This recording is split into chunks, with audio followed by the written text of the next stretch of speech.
Suzanne. Bonjour Pete. On vous parle aujourd'hui des chevalets en insistant sur la différence qu'il y a entre des chevalets de travail et des chevalets de présentation en particulier.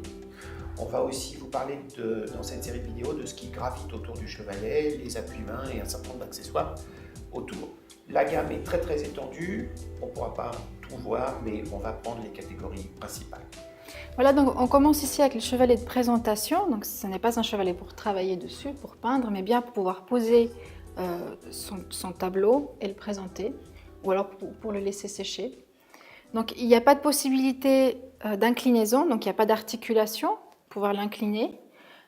Il existe seulement cette griffe ici pour pouvoir monter et descendre de manière à accrocher des tableaux de tailles différentes. Voilà. En revanche, le bas du tableau reste toujours au même niveau.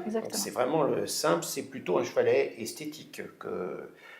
Il peut quand même servir de temps en temps en atelier quand même. Oui, bien sûr, on peut poser son tableau dessus en attendant qu'il sèche. Ah, voilà, c'est ça. Ou alors pour faire un vernis. Voilà, mais pas question de s'asseoir à une table, c'est pas assez stable, c'est trop. Oui, c'est ça, il n'y a pas de. C'est pas assez massif pour que ce soit possible de travailler. En peignant, on le ferait basculer. Oui. D'accord. Alors, en petit chevalet et dans la gamme d'au-dessus, il y a ceci. Voilà, donc c'est le chevalet de table. Qui peut servir aussi de chevalet de présentation d'ailleurs. Tout à fait. Voilà. Donc c'est un chevalet de table qui est quand même un peu plus solide que le chevalet de présentation, donc il permet vraiment d'être bien à l'aise dessus pour pouvoir travailler. Donc il a cet avantage d'être inclinable, de reculer ou d'avancer. On peut même le mettre, l'incliner vers l'avant. Ah, ça c'est très bien. Alors peut-être pas à ce point-là. L'intérêt d'un chevalet qui peut s'incliner vers l'avant, à condition de penser à le lester un peu si vous avez un panneau relativement lourd, c'est de pouvoir mettre votre tableau à sécher quand vous avez fini de travailler. L'avoir incliné comme ceci permet de le mettre à l'abri de la poussière qui tombe verticalement.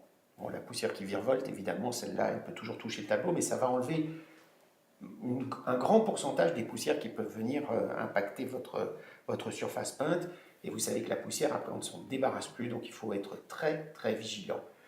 Je ferai une vidéo spécialement sur la bataille contre la poussière. Bien. Il y a des techniques anciennes qu'on peut encore faire aujourd'hui qui permettent d'éviter dans l'atelier la poussière et les problèmes que ça pose. Voilà, mais ce n'est pas tout, hein. Ce chevalet il s'incline comme ça, mais il a encore Oui, donc d'autres fonctions, c'est de pouvoir monter et descendre son tableau. Voilà. Et également pouvoir monter et descendre la griffe de manière à s'adapter à la taille de son tableau. Voilà. J'ai remarqué une chose qui me surprend toujours.